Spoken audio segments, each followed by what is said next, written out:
Hi everybody, my name is Greg Knight, and I have been a host of Popping Collars for over 10 years now.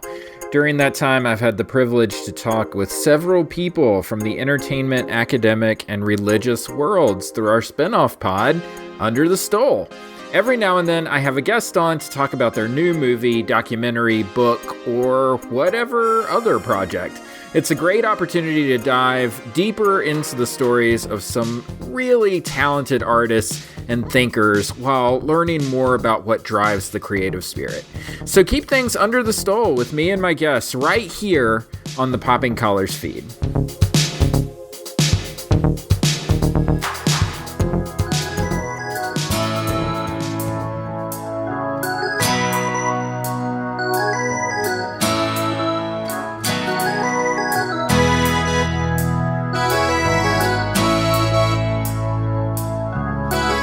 Hey everybody, I'm Greg Knight. Brian Parker. And this is PC Pilgrims, a Popping Collar side project where Ryan and I attempt to walk around the world. I'm ready. So as you know, last month we left you with this idea of this big project that we're working on, and we're going to give you sort of updates month by month about how things are going. Ryan, we have our first update. I don't even know, or do I know this? I know. I have to go into my files and see Updates. Okay, so we talked last time about funding for the trip, and we were gonna shoot our shot. We were gonna try to hit a home run right out of the blocks and get fully funded through a branch of the Lilly Foundation. How'd that work out for us?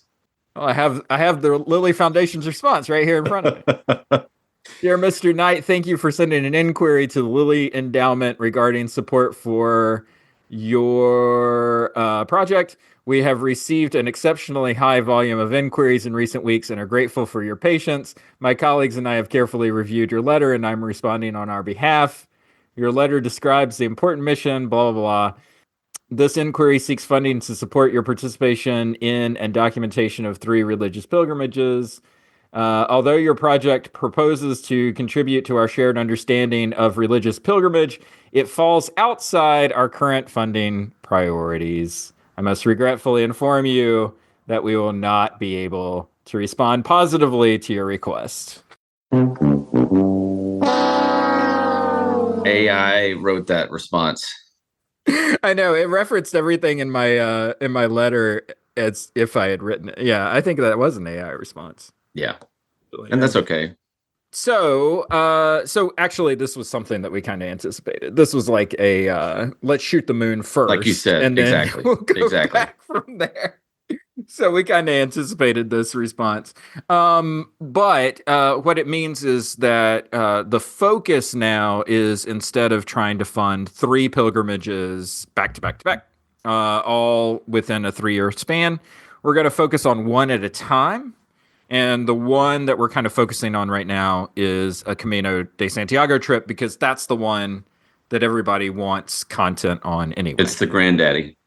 So we are, for the next year, a Camino podcast, working on our Camino journey, which will likely be in spring of 2026.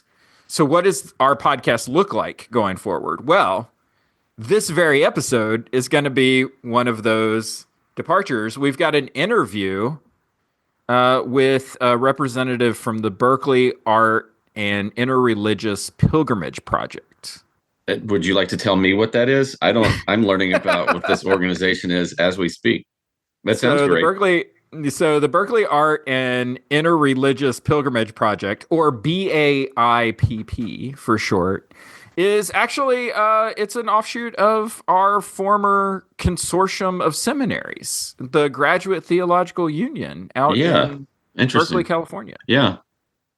Of which I was a member. You were a member also. We went to 2 different seminaries. Yep. But we were both part of this consortium. Yep.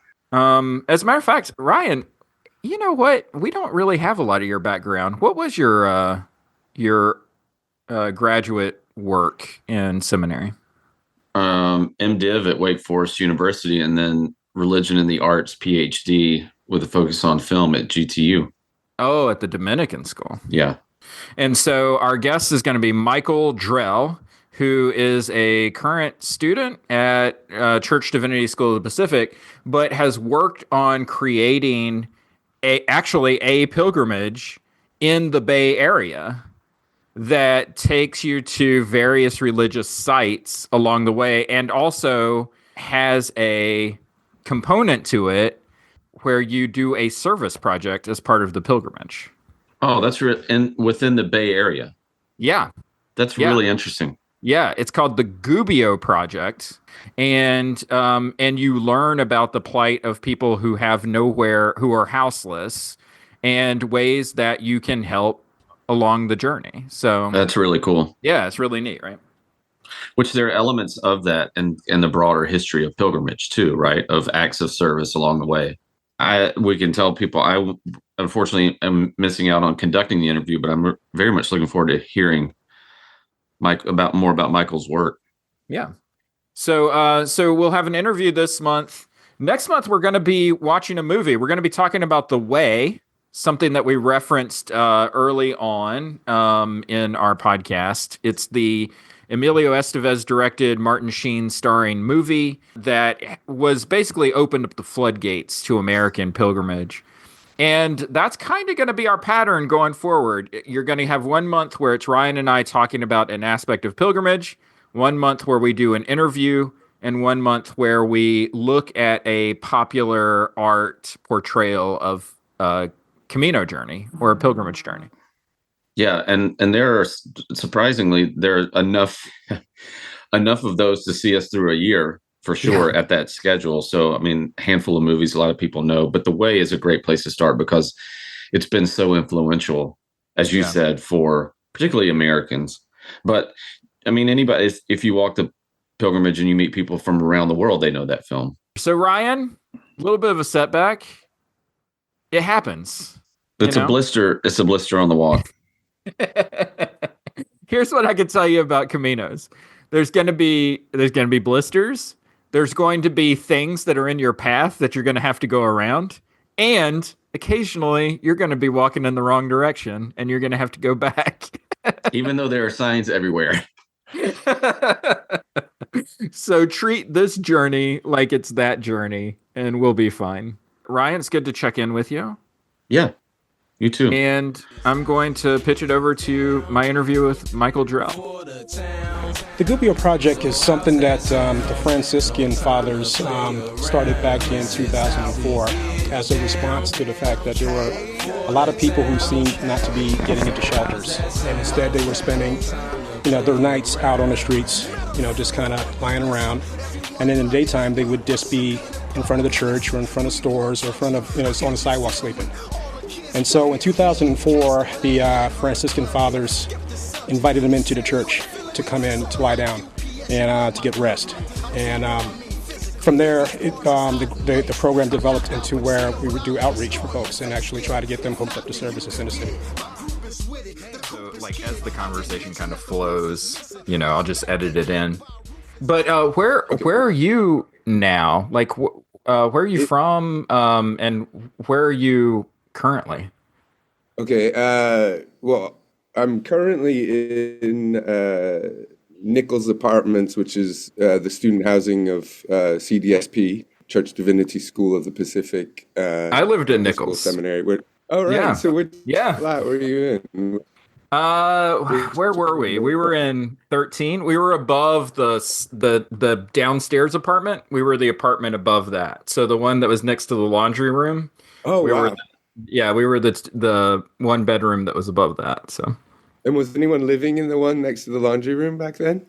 Yeah, so we had actually a colleague of mine in St. Louis, she was living there when we first got there, and then after she moved out, a couple moved in to that downstairs apartment, and they were there when we graduated. So yeah, it was being occupied. I haven't even been inside it, but I walked past it to the laundry, but I think it's kind of condemned. I don't know.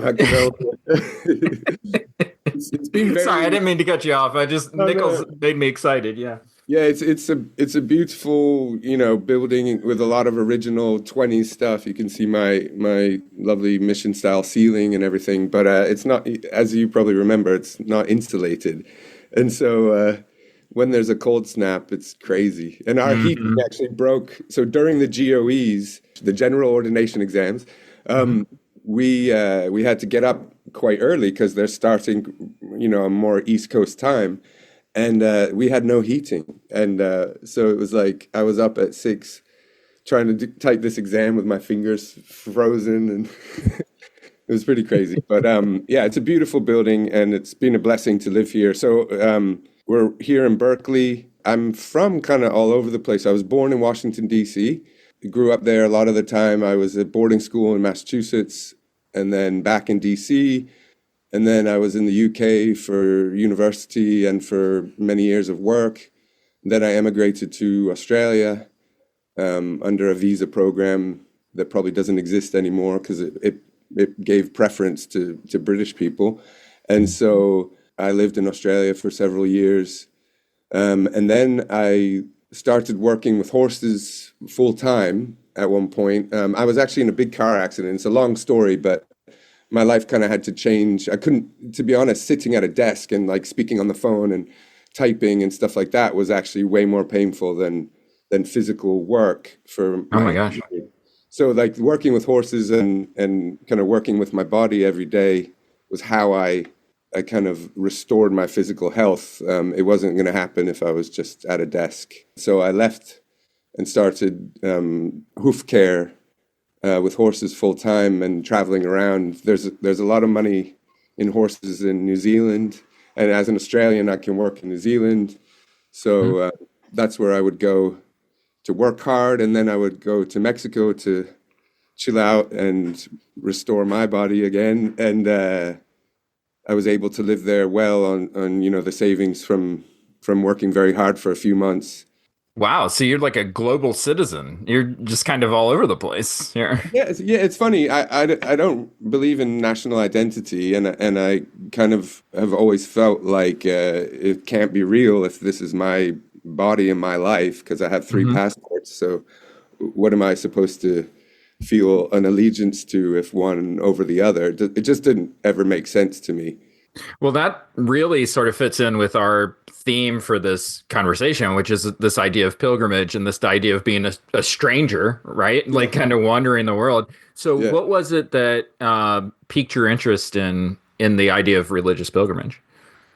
I went to a cathedral school. Like I finished my high school at a cathedral school. I was a long time at a Quaker school, but to be honest, living close to a big Gothic cathedral, the National Cathedral in Washington, D.C., pilgrimage was just like part of our neighborhood life because I was walking to the cathedral often.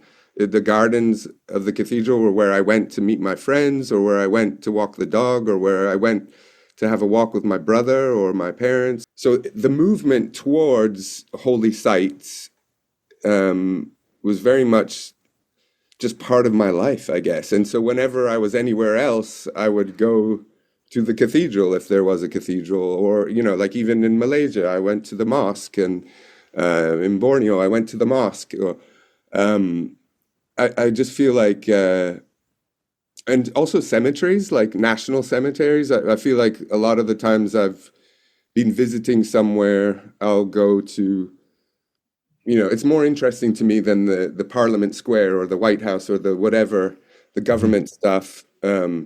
I feel like their central place of worship for the culture, and maybe the cemetery or whatever attached to that would be a place to visit first, and then kind of work out from there. And in medieval kind of European city urban design, it's very much the central place where other streets, it's a great place to start. And I think, I've met thousands of other pilgrims of all sorts that, many of whom would consider themselves atheists, but they still hang around, the Zocalo or outside the cathedral, or they hang around in the cathedral or wander around that part of the city. So it just felt like a normal thing to do my whole life, even when I wasn't, a regular church-going Christian for about a 12-year period in the middle there.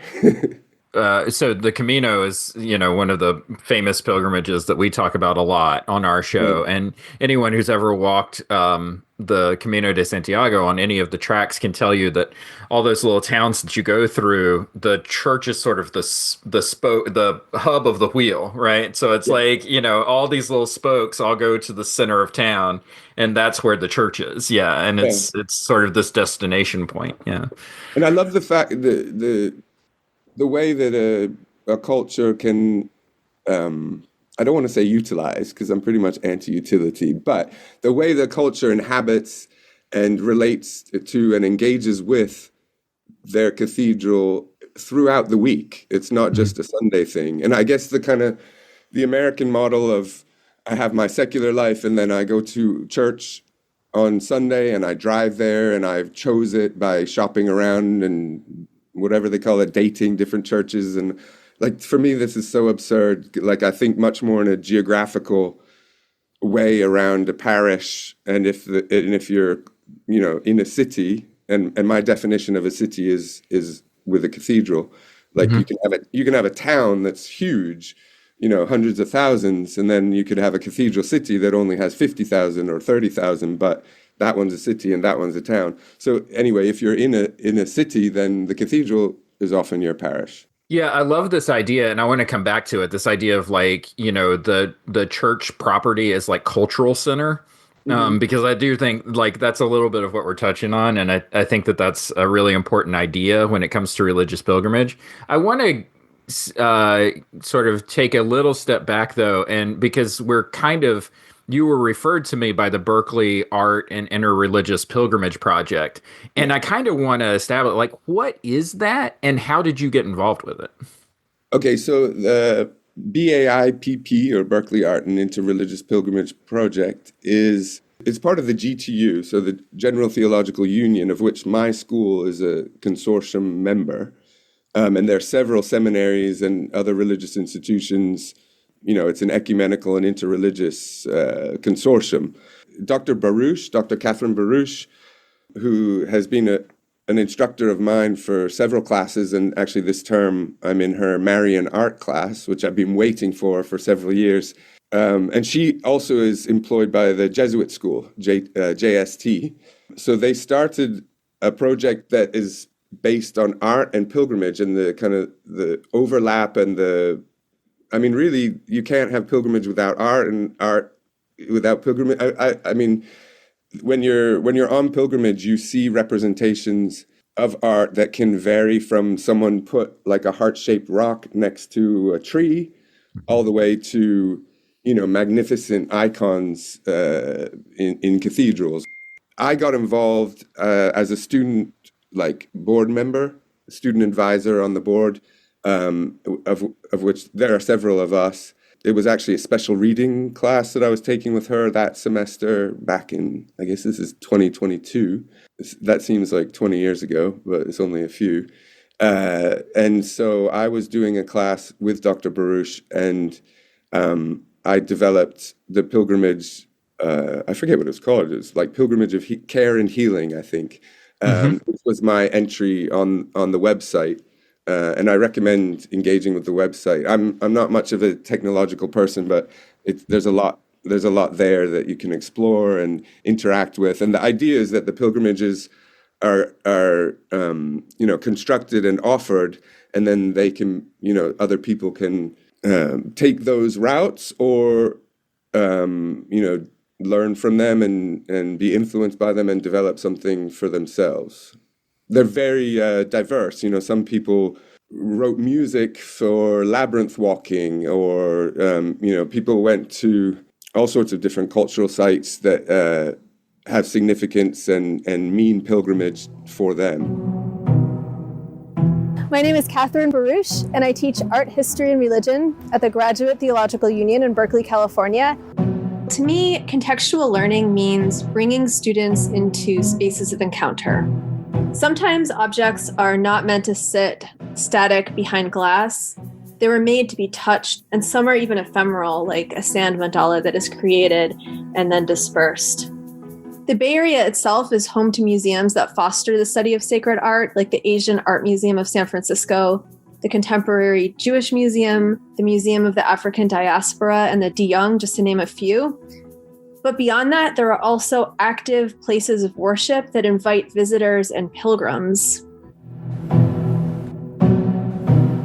We are in the Japanese. Yeah, I did some reading up on the one that you developed, the Care and Healing pilgrimage. And what really stood out to me and what I was like, oh, this is really clever, I'd never really thought about that, was that there was like a service component that was part of it. Working with the Gubbio Project, which is like an organization that helps houseless people with socks, footwear, things like that. Is that kind of...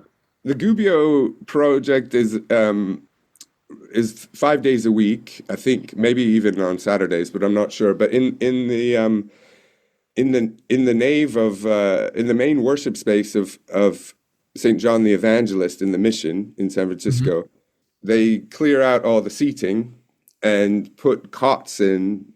Okay. So for people to nap during the day or to get their rest, because many of the unhoused people are kind of wandering around all night, and maybe it's not safe to sleep. Maybe there's substance use stuff that keeps them awake and walking. And the idea of the Gubbio Project is to offer services for the clients that need to have a rest. So there's the area to sleep, and then they have all sorts of other services, different things through the week. But there are some podiatric and wound care nurses that I volunteer. So that clinic is once a month on the fourth Tuesday. So Gotcha. we kind of just arrive and do that clinic once a month, whereas other days there's all sorts of other stuff, around health and helping people in the housing process if they're ready for that. And there's always food and coffee, all sorts of harm minimization stuff. And actually the church is very much at the forefront of trying to provide even further harm minimization services.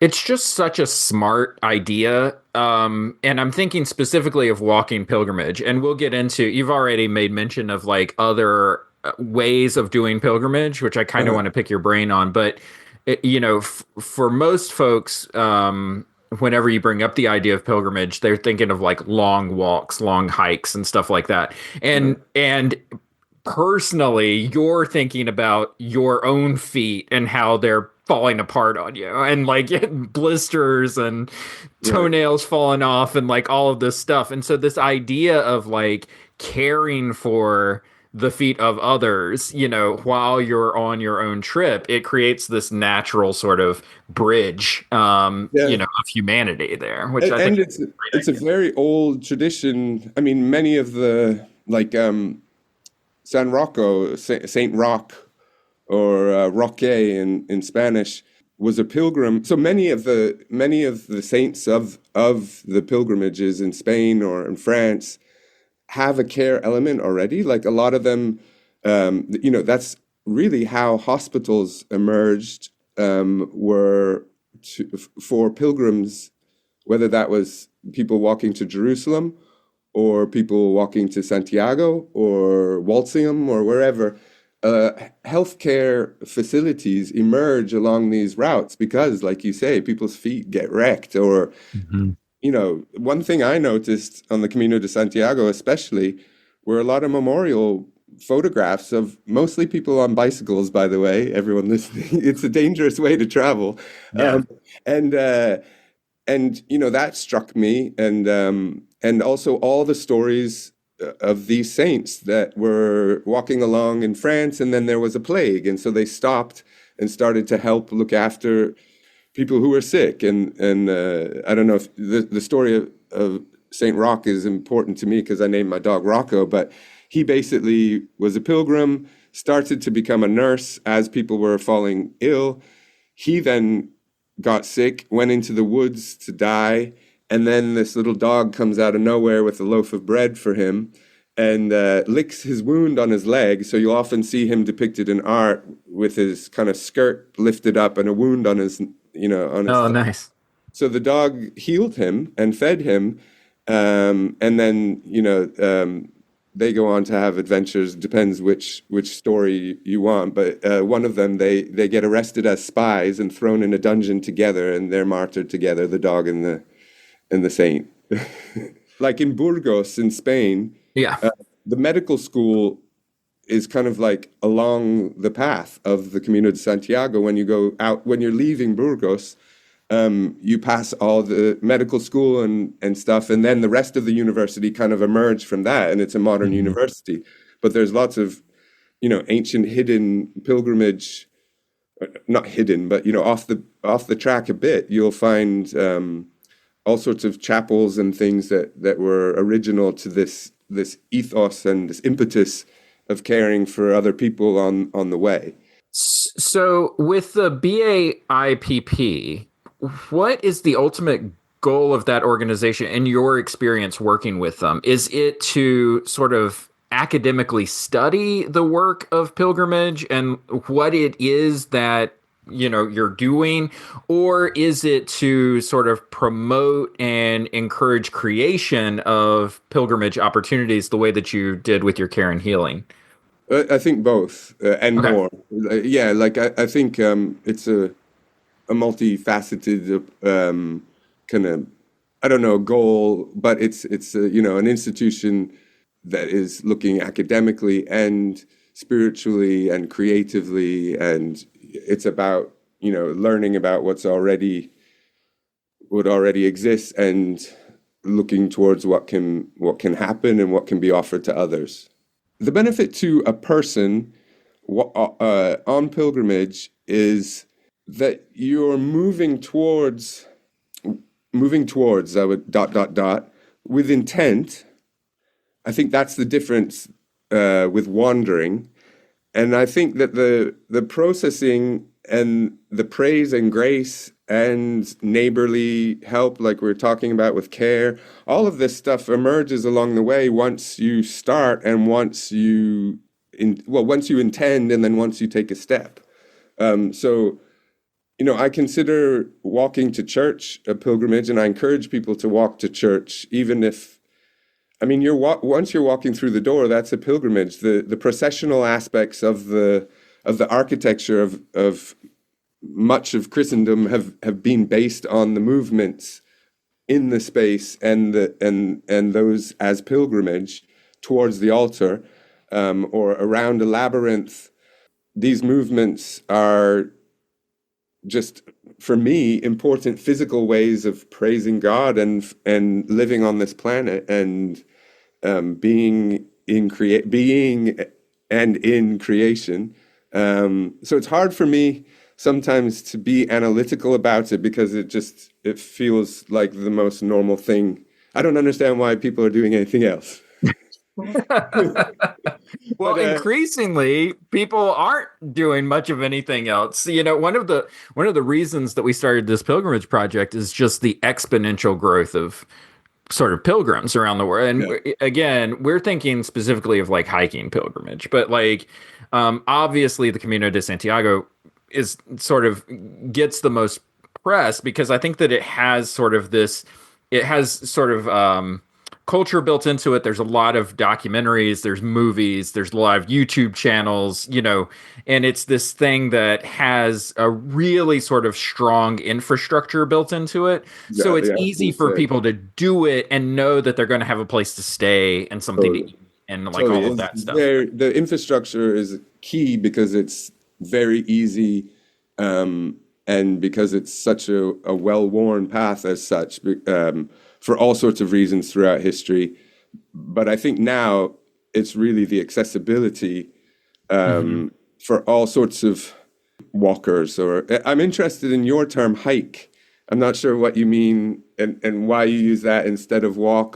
And also, a big part of the BAIPP pilgrimages are that they're accessible to people who are at a desk or maybe, not able to walk for all sorts of reasons. I use the term hike in the sense of a long distance walk, right? It's this idea of like, it's sort of the terminology in America that we would use to describe what you're doing when you're walking the Appalachian Trail, right? Or the Pacific Right. Crest Trail. This idea of distance Yeah. is a part of it. And yet, just like you're saying, a labyrinth walk, a walk outside of your door with intention, right? Like all of these things could fall under this label of pilgrimage depending Right. on how it is that you approach it. And I think that that's a good thing to sort of keep in mind whenever we use a very wide umbrella term like pilgrimage, right? Sure, sure. And one thing, I mean, for me, pilgrimage, like in Europe, or even in Mexico, or I went to Chimayo here in the States, in New Mexico, where many people walk from Albuquerque or Santa Fe, especially during, I think it's the busiest American pilgrimage around Holy Week. There's hundreds of thousands of people go there, mostly Spanish speaking. Something that struck me on the Camino de Santiago especially were a lot of people talking about how wonderful it was to be in nature. And I thought this was interesting because when I looked up at one point, I saw eucalypt plantations in rows. I saw town after town after town. We were on a cobbled, piece of road, not far from a motorway that connected to like 5 different Spanish cities. And I just thought that's really interesting and true. Like we are nature. Nature is everywhere. But I think that there are aspects of many pilgrimages that are like kind of more like hiking and you're in the woods or, going through fields and stuff. But a lot of it is that you're on paths that aren't like a national park or something, that people live there, people have lived there, all sorts has gone on and continues to go on, and you're oftentimes like in a city, kind of trying to find where the path goes through the city. I wonder if that's something that you have discussed with the BAIPP, is what accounts for the seemingly, renewed or at least, kind of growing interest in the act of pilgrimage, even if it's not work, because just like you pointed out, there are a lot of people that do this who don't do it with any sort of religious intention whatsoever, be it like I don't know, like a milestone in life or a personal challenge or a threshold moment where they're leaving one job, starting another, starting a family, stuff like that. I just wonder, like, is there a pattern of behavior that accounts for why people do this? And has anyone at the BAIPP sort of attempted to explain, like, I wonder what is attracting folks to these trails? I think there are several factors, maybe even within the last decade, that have created a real resurgence at the moment. I would say one is the kind of modern liberal task, and sorry, I'm going to start over because liberal is confusing for Americans. No, So the one of the tasks of modernity seems to be to find yourself. And so I think there's a cultural narrative of that pilgrimage serves as such. I wouldn't say that.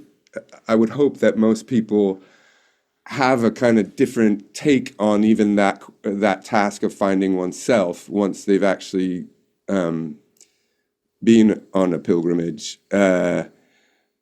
Because I think that a lot of it is about how the self dissolves in ways when you take a path that you're not the pioneer, you're actually walking along somewhere where millions of people over thousands of years, and many of these routes are pre-Christian, so millions of people over thousands of years have had similar life things going on that made them need or want to take the time out to do that. so that narrative of our society's, contemporary world, where one is responsible for kind of discovery of themselves. So I think it makes sense to walk towards something when you're doing that. In academia, there's also, because of the popularity everywhere else, this also instigates scholarship. And the relationship with art history, I think, is, the material culture of religion is what we study as pilgrim scholars. And to be honest, I was on pilgrimage before I started seminary, thinking about what seminary might be like, and praying that I might be able to actually study this, like, as part of my faith and as part of my church history and as part of my liturgy studies and everything. And then I arrive here in Berkeley, and there's Dr. Baruch, who's like, one of the preeminent pilgrim art history scholars in the world. And I get to take classes with her, and I get to be involved in the BAIPP. So there's a lot going on with food culture also.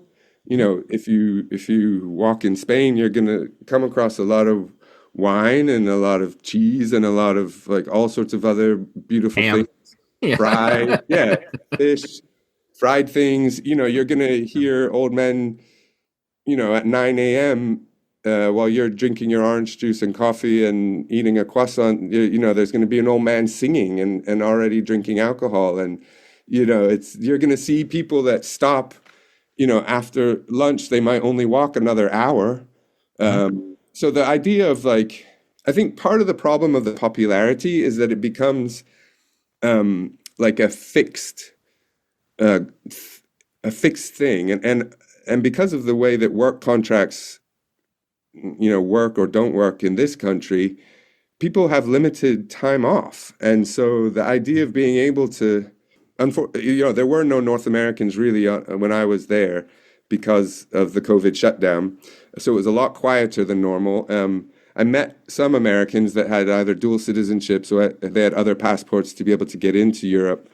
But a lot of people only have a certain number of days before they have to go back to work. And so they become very much task-oriented, and they are obsessed with, walking each etapa, getting that done and getting a bed. And I think that's a bit of a tragedy. And I didn't even realize the privilege of freedom that I experienced in my life, being self-employed and traveling a lot for work. And, to be able to have the time to really let go into the journey is vastly different than this kind of idea of, I've done, people want to tick it off a list. Right. And I think that that's dangerous anyway. I mean, as any kind of visitor, that makes me sad when people talk about doing Paris or doing the Camino or that language is tragic for me. And for instance, there's no way that I did it in 28 days. Like, I injured myself. Yeah. Like I said, I went, to a different part of Spain to spend time and ended up doing some small pilgrimages there, like 2 and 3 day pilgrimages in a completely different part of Spain before I returned to where I'd left off and got to Santiago eventually. But I think a lot of people from Europe also will do the Camino de Santiago in bits. So they might have a 2-week holiday, every year, and they might use just 4 or 5 days every year to do a portion. And they don't seem to have a problem with not, like, doing it, like, not just getting it done. What else about the popularity? I think there is also, amongst all these other things, a real thirst for meaning and, this talk about spiritual versus religious. And so someone might not be religious, but they are feeling something about transcendence and immanence and, the way that relates to embodiment. And, if your feet are suffering, or you're sleeping in a room, with I don't know, 100 and so other people, over several floors, in some ancient building, a lot goes on for you. This is The Camino, The Camino is a walk across Spain, or maybe across France or Portugal. It's a walk across time, a pilgrimage to Santiago. It's a walk that lasts a week or a month or 2 months, a walk that begins in Saint-Jean-Pied-de-Port, or Irún, or León, or Porto, or maybe from your doorstep, wherever that may be. Maybe it's a walk that starts in your soul. It's that first tentative step. It's placing one foot in front of the other and beginning and trusting that the yellow arrows will lead you to where you need to be. It's the albergues, with the bunk bed squeezed into the room, friends and strangers sprawled on the thin mattresses. It's hoping for a bottom bunk. It's hoping for a top bunk. It's hoping that the pilgrim who snores has chosen another albergue in town. It's the small pension rooms, too, the luxury of a space that is all your own. 25 euros with a sink in the corner and a window that looks down onto the busy square below. It's the routine of it all, the waking and the rising, the walking and the resting, the chores and the meals and going to bed to repeat it all the next day. It's the walking. The questions, where did you come from? Where are you going? How are your feet?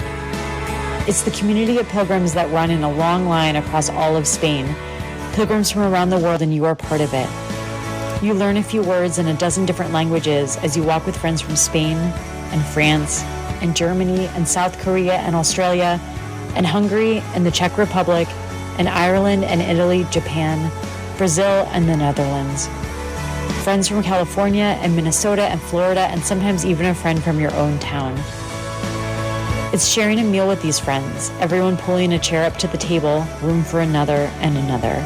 It's a bottle of red wine and a basket of bread, a large pot of soup and squares of dark chocolate. It's losing your friends and finding your friends and saying goodbye and saying hello. It's a chapel at the top of a hill, a church of stained glass, a cathedral with towers that shine like beacons. It's the long walk, the hope and the faith that you will be able to continue on this path, one foot in front of the other, on and on to the end, to the very end, past the end. The Camino begins when the walking ends. The Camino never ends. This is the Camino. So, whether you're religious or not, a lot will go on. But that's so true, what you just said. I think a lot of what people learn, especially if they do the Camino, right? If they're attempting to do it, is that they realize that there are a lot of people in the world and a lot of people in other different countries around the world. And that's something that can't really be duplicated, is like sharing those giant dorm rooms. I'm thinking of like municipal albergues, kind of like Roncesvalles has, or, something like that, where you just have these massive sort of facilities to house folks from around the world. And it really does make you feel like part of a much larger picture, which I think is important. And you really are. I don't know if you know the term communitas, but you really are part of something. I forget their first names, but the couple of anthropologists, I think they're both anthropologists, maybe one's a sociologist, but they coined the term communitas, I think maybe in the 70s. But that there is something real, whatever your kind of your ideas about religion, there is something real in doing something and visiting the same places that, like I said earlier, that over thousands of years, millions of people have been doing it and visiting with many of the same questions and worries and tragedies and losses that one would have nowadays. I was arguing with a professor once that said that pilgrimage is weird.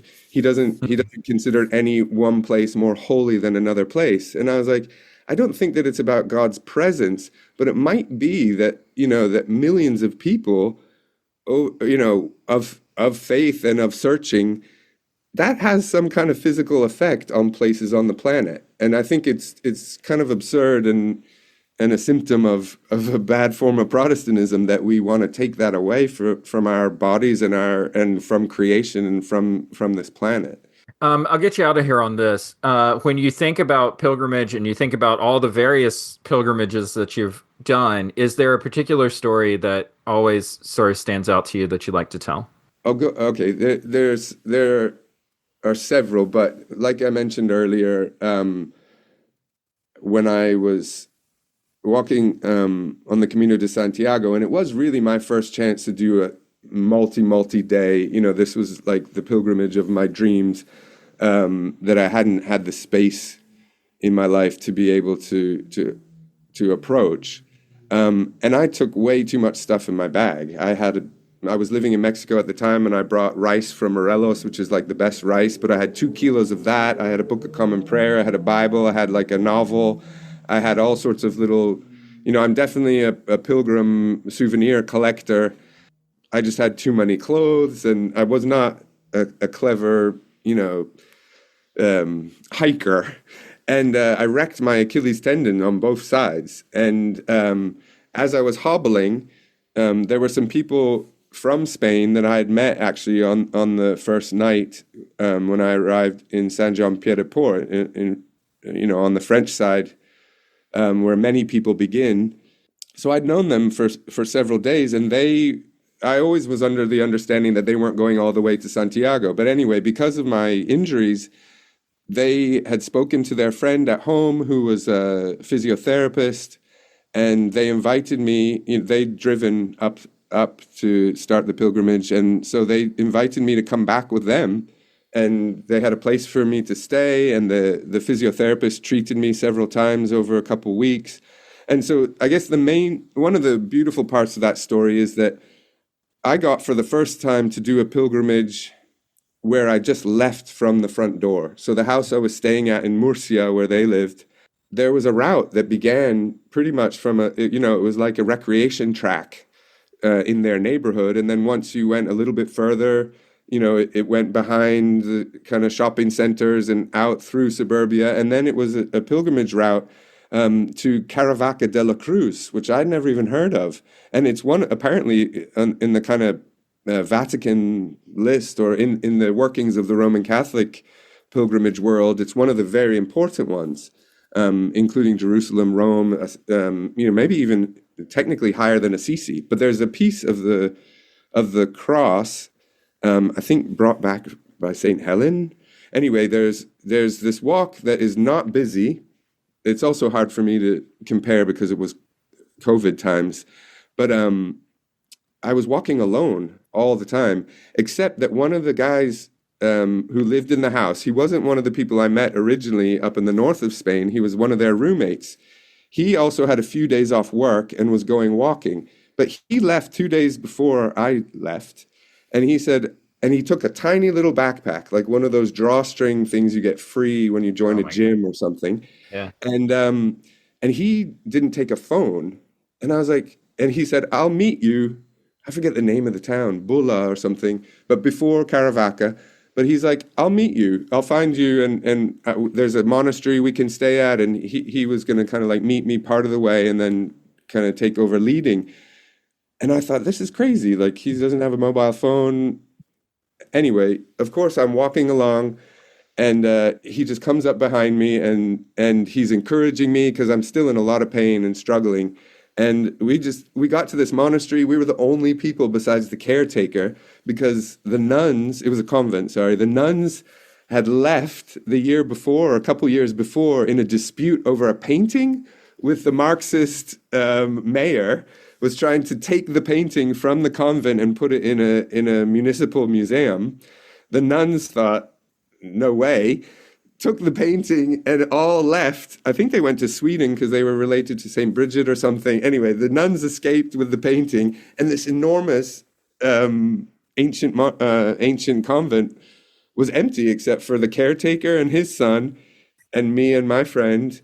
I don't know. It was just an idyllic few days that was completely unexpected, like in a completely different part of the country than the route to Santiago, a whole culture and geography that I just never even expected to spend time with. That's also, it's one of those moments where you're just like, how did my life lead me to this point? Like, Totally. It all made sense too, like it was all perfect. Yeah. Michael, thank you so much for taking the Thank time you. to talk to us about pilgrimage and the work of the BAIPP. And I hope that folks will check out the website and actually participate in your pilgrimage. Like that would be great to walk Yeah, that please. way of care and healing if you're in the Bay Area. Yeah. Yeah, and there are many others in the Bay Area, and I'm pretty sure nationally. Thank you again. I really appreciate it. Take care. I'll talk to you later. Really do the walk of love.